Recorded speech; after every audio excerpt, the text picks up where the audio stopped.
Forget Mars. Why we'll never move to the red planet. And that's okay. Come on, let's admit it. The idea of moving to Mars has a certain allure.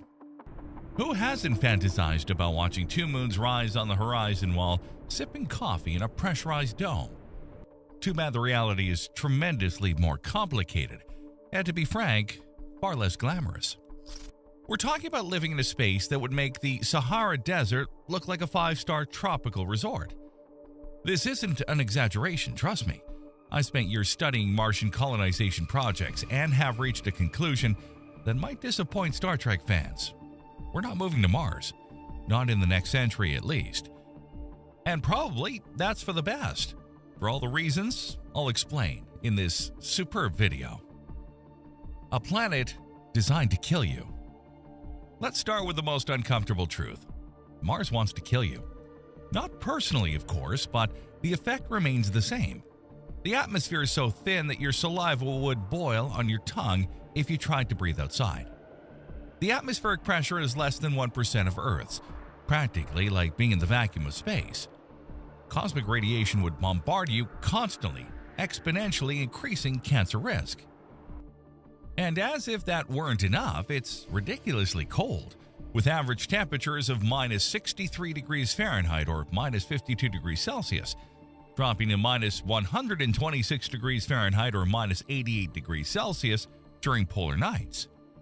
But hey, one advantage is that you'd weigh only 1/3 of what you'd weigh on Earth. Of course, with the consequence that your muscles and bones would atrophy in just a few months. To understand how hostile the Martian environment is, consider a simple mental experiment. Imagine being on the surface of Mars without a spacesuit. Here's what would happen chronologically. Within 15 seconds, you'd lose consciousness from lack of oxygen. Simultaneously, the water in your tissues would begin boiling due to the nearly non-existent pressure, causing rapid body swelling. Your lungs would instantly collapse. Your blood would literally start boiling in your veins, and death would liberate you from all the problems in about 60 to 90 seconds. Not exactly a walk in the park, right? And these are just the most obvious problems. Then there are the global dust storms that can last months, completely obscuring the sky and reducing visibility to just a few feet or a few meters. The dust on Mars is particularly insidious, composed of microscopic sharp particles containing toxic perchlorates. This annoying slurry would end up infiltrating machinery, spacesuits, and inevitably our lungs. Moreover, a recent University of Michigan study demonstrated that Martian dust is potentially carcinogenic and could cause severe lung inflammations similar to silicosis, a disease that affects miners on Earth. Yet despite everything, we continue to hear grand promises from politicians, builders, and scientists, visionary or not. In 2016, when Musk presented his ambitious plan to colonize Mars by the 50s of this century, he spoke of transporting 1 million people to the red planet. In 2025, that promise appears increasingly distant. SpaceX's Starship, a crucial element of this plan, has faced numerous delays and test failures. The first complete orbital flight occurred only in 2023, well beyond initial timelines, and subsequent tests have shown significant reliability issues. Similarly, NASA's Artemis program, intended to return humans to the moon as a springboard for Mars, has undergone continuous postponements, with the Artemis 2 mission pushed to 2025 and Artemis 3 to 2027, far from the original timeline. And this is for the moon, which is 1,000 times closer than Mars. The illusion of a planet B. After all, the history of space exploration is peppered with overly optimistic predictions. Remember when in 1969, after the first moon landing, NASA predicted permanent lunar bases by the 80s and human missions to Mars by 2000? Or when in 2004, President Bush announced the Constellation program that was supposed to return us to the moon by 2020? These programs were canceled or drastically scaled back. The truth is that space is incredibly difficult, expensive, and dangerous, and technical challenges are constantly underestimated. To put it in perspective, the average distance between Earth and Mars is about 140 million miles or 225 million kilometers. With current technology, a trip to Mars would take between 6 and 9 months. During this period, astronauts would be confined to a tight space, exposed to dangerous levels of cosmic radiation, and completely isolated from any immediate help from Earth. In case of a medical or technical emergency, there would be no possibility of evacuation or quick resupply. Communications would experience delays of 4 to 24 minutes depending on the relative positions of the two planets. This means no real-time video calls with loved ones, no Netflix, no immediate support from Earth in case of emergency. But why are we so obsessed with the idea of establishing colonies on Mars? It's not easy to understand. There must be something psychologically attractive about having a planet B if we mess up Earth. But it's a dangerous illusion that risks distracting us from the real problems we need to address here. Think about it for a moment. If we can build completely sealed and self-sufficient habitats on Mars, why don't we do it first in the Gobi Desert or Antarctica? It would be infinitely easier and more economical, yet we don't do it. Aerospace engineering pioneer Louis Friedman, co-founder of the Planetary Society, compares this unfounded enthusiasm to unrealized visions proposed during the 40s and 50s of the last century. Back then, magazine covers like Popular Mechanics and Popular Science showed colonies under the oceans and in Antarctica, Friedman stated. The feeling was that humans would find a way to occupy every nook and cranny of the planet, no matter how challenging or inhospitable. But this simply didn't happen. We make occasional visits to Antarctica and even have some bases there, but that's it. Antarctica has breathable air, normal pressure, normal radiation levels, and we still don't live there permanently. There are some scientific bases, but nothing close to a colony. And underwater is even worse. Despite being full of resources and relatively easy to reach, we don't have underwater cities. The Biosphere 2 experiment, conducted in Arizona in the 90s, is particularly instructive. 8 people lived for 2 years in a closed, self-sufficient ecosystem designed to simulate space colony conditions. Despite being on Earth, with all the conveniences of normal atmospheric pressure, Earth's gravity, and radiation shielding, the experiment encountered enormous difficulties. Oxygen levels dropped dangerously, crops didn't produce enough food, pollinating insects died, and interpersonal conflicts grew to the point of dividing the group into hostile factions. Okay, but if we can't maintain a closed ecosystem on Earth, how can we hope to do it on Mars? Famous astrobiologist David Grinspoon recently observed that the idea that we can simply move to Mars if we destroy Earth is scientifically illiterate. Earth, even severely damaged by climate change or other catastrophes, would remain infinitely more habitable than Mars. And he's absolutely right. The worst imaginable scenario on Earth, whether catastrophic climate change, nuclear war, or global pandemic, would still produce a planet more habitable than Mars. The air would remain breathable, atmospheric pressure suitable for human life, water abundant, and gravity ideal for our bodies. The limits of technology. But perhaps you're thinking, technology will solve all these problems. Our engineers will know what to do. Well, okay, our engineers are good, but there are physical limits that not even human genius can easily overcome. Take the radiation issue. On Mars, you'd be exposed to about 50 times more radiation than in New York. The latest 2024 research on mice exposed to similar radiation levels shows significant neurological damage. You might live underground or in shielded bases, but you can't stay enclosed forever. Sooner or later, you'd have to go out, and each time will be a risk. Dr. Rachel Lance, a space medicine expert at Duke University, recently published a study showing how cumulative radiation exposure on Mars could reduce the average life expectancy of a colonist by about 15 to 20 years, even with the best currently conceivable protections. It's not just a cancer issue, she explained in an interview. We're talking about progressive cognitive damage, cardiovascular problems, immune system weakening, and a series of neurodegenerative conditions similar to early-onset Alzheimer's. It's an enormous biological price to pay. Reproduction challenges. And then there's the reproduction question. Do you really want to raise children on Mars? The most recent studies are far from encouraging. Experiments on mammals in Earth's orbit between 2022 and 2024 showed abnormal embryonic development and high mortality rates in microgravity conditions.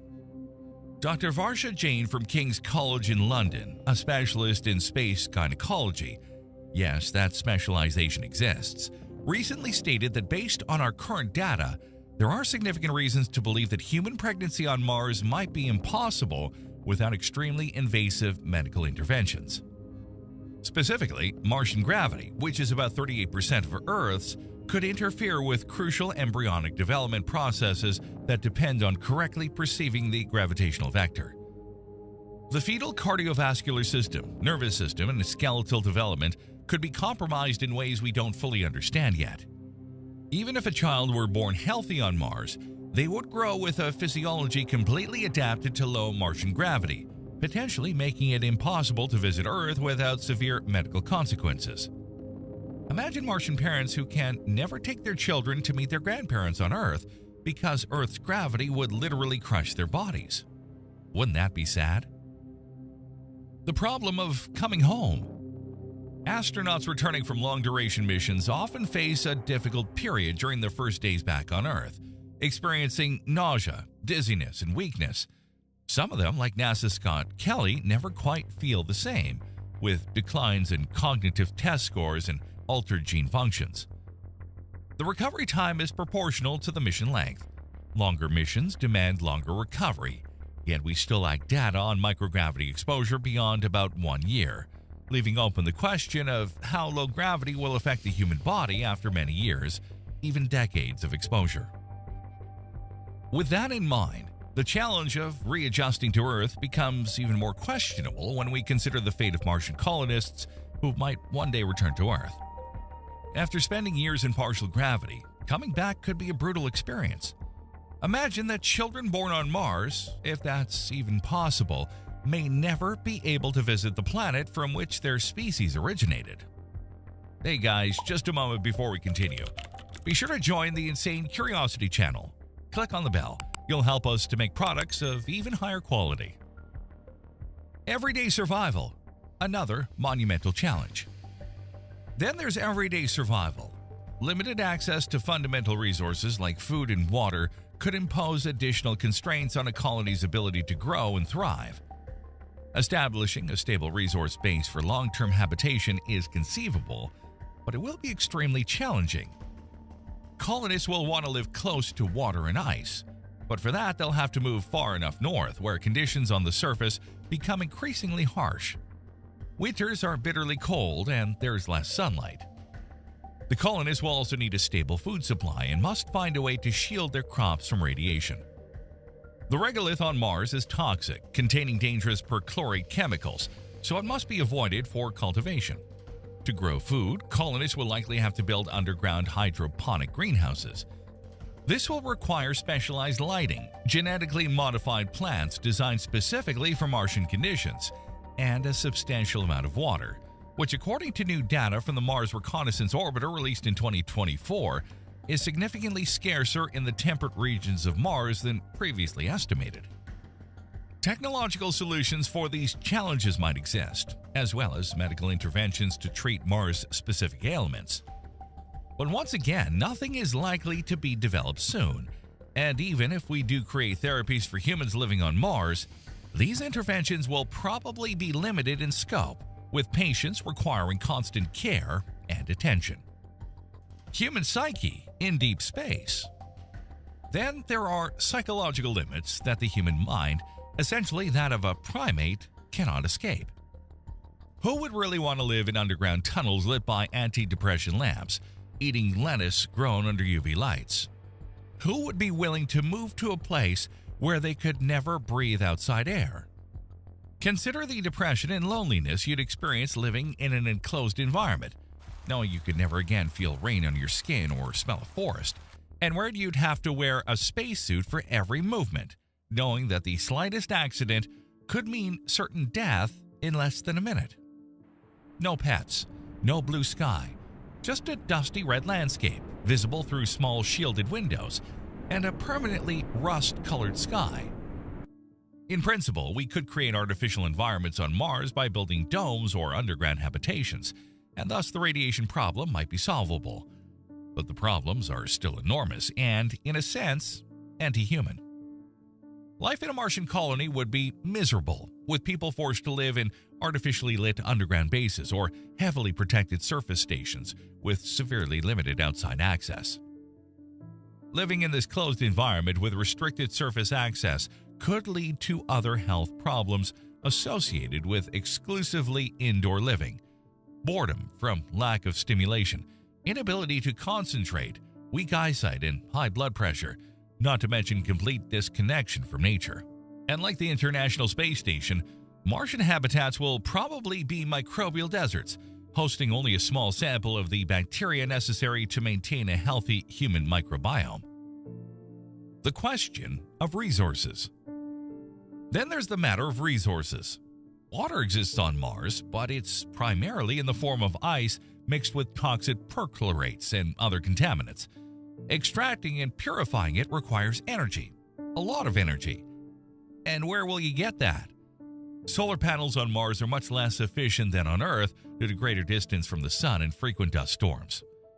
A recent MIT study calculated that with current technology, each Martian colonist would require about 55 tons or 50 metric tons of infrastructure and materials from Earth to survive. With current launch costs, we're talking billions of dollars per person. To understand the resource difficulties, consider breathable air. On Mars, you'll need to produce every molecule of oxygen you breathe.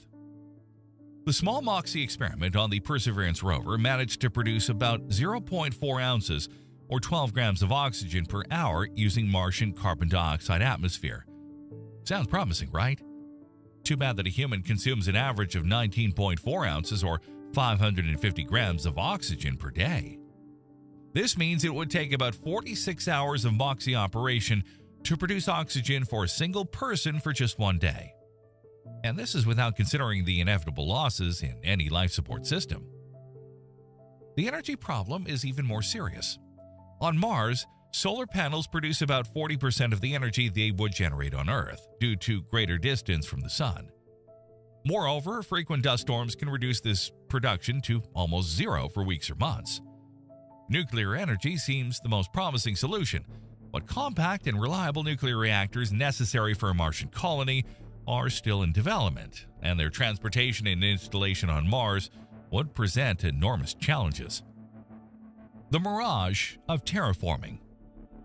Faced with this cascade of impossibilities, some think terraforming is the solution. Let's make Mars more like Earth. Fantastic!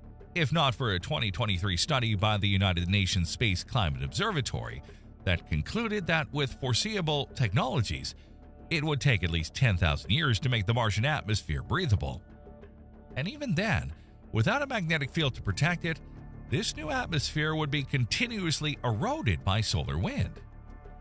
To generate an artificial magnetic field powerful enough to protect a newly created atmosphere, one serious proposal suggests positioning an enormous magnet at the L1 Lagrange point between Mars and the Sun. This magnet would need to have a power of about 2 Tesla and a size of tens of kilometers, technology that doesn't even exist in our most ambitious dreams. In short, a terraforming process, if even possible, would require energy and material resources beyond our current understanding.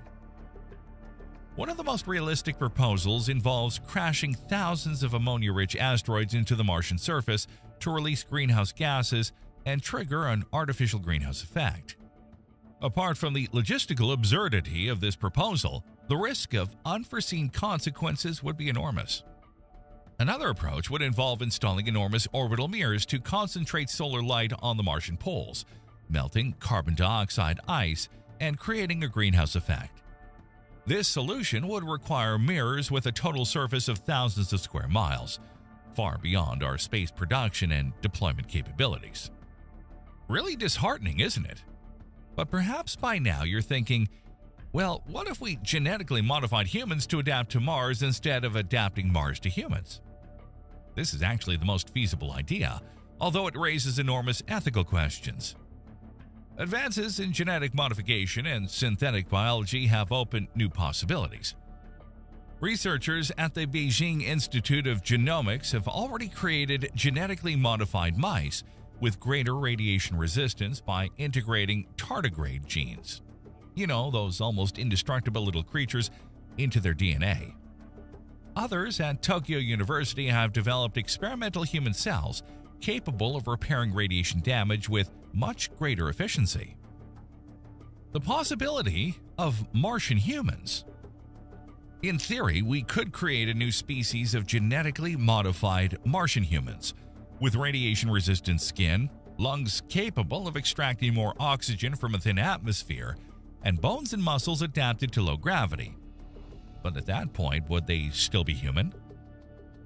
Dr. Jennifer Doudna, Nobel Prize winner in chemistry in 2020 for her work on genetic engineering, has expressed deep ethical concerns about this approach. Modifying the human genome to adapt to an alien environment essentially means creating a new species, she stated during a conference at Berkeley University last year. This raises fundamental questions about what it means to be human and whether we have the right to alter our species so radically for colonial purposes. The genetic modifications necessary for a Martian human would indeed go far beyond small adjustments. They would require radical changes in respiratory, cardiovascular, immune, and musculoskeletal systems. Martian humans might have thicker and more pigmented skin to resist radiation, redesigned cardiovascular systems to function with very low atmospheric pressures, and completely different metabolisms. In other words, if Mars is ever colonized, it won't be by us humans in our current form, but by something different, something post-human, specifically designed for that alien world. In the end, according to astronomer Martin Rees, it is these space adventurers, not those of us comfortably adapted to life on Earth, who will lead the post-human era. Are we destined to remain on Earth? Louis Friedman has an interesting perspective on this aspect. According to him, if we humans cannot reach Mars in our current form, it might mean that we are destined to remain forever a monoplanetary species. And if we cannot even touch a planet so close to us, with an atmosphere, water, and a stable surface, then we will certainly never go much beyond the boundaries of our home planet. This perspective might seem depressing for science fiction enthusiasts, but it's actually profoundly liberating. If we cannot escape Earth, then we must do everything to preserve it. If there is no Planet B, then we must focus on keeping Planet A habitable. Science philosopher James Schwartz has recently proposed that we might be victims of what he calls the habitable space mirage. The idea that because the universe is so vast, there must be some place out there that we could live comfortably. But the vastness of space might be precisely what condemns us to loneliness, Schwartz argues. The distances are so enormous and the environment so hostile that despite all our technology, we might be fundamentally limited to our home planet. This concept connects to the Great Filter hypothesis in solving the Fermi paradox. Perhaps one of the reasons we haven't encountered other civilizations is that interplanetary and interstellar colonization is simply too difficult for any biological species. Perhaps every intelligent civilization in the universe faces the same limitations we are discovering. The realistic future of Martian exploration. Don't misunderstand me. I'm not saying we should abandon the exploration of Mars or space in general. On the contrary, we must continue to send rovers and probes, and one day, perhaps in the next 20 to 30 years, even astronauts. Temporary scientific missions are perfectly feasible and of enormous scientific value. I imagine research bases on Mars similar to those we have in Antarctica. Small, temporary, rotated among scientists and technicians who then return to Earth. We could build orbital stations around Mars that serve as a base for surface exploration, reducing radiation exposure. We could develop virtual and augmented reality technologies that allow scientists on Earth to explore Mars through increasingly advanced rovers. And we should certainly invest in fundamental research on advanced propulsion, radiation protection, and food production in space. All these things are more feasible and more useful in the short and medium term compared to the unrealistic dream of transferring millions of people to Mars in the coming decades. The recent Perseverance mission, with its small Ingenuity helicopter, demonstrates the value of this incremental approach. We have learned more about Mars in recent years through these robots than we could have imagined, and these missions cost a fraction of what sending humans would cost. Dr. John Grunsfeld, former astronaut and NASA Associate Administrator, has a vision that I find particularly sensible.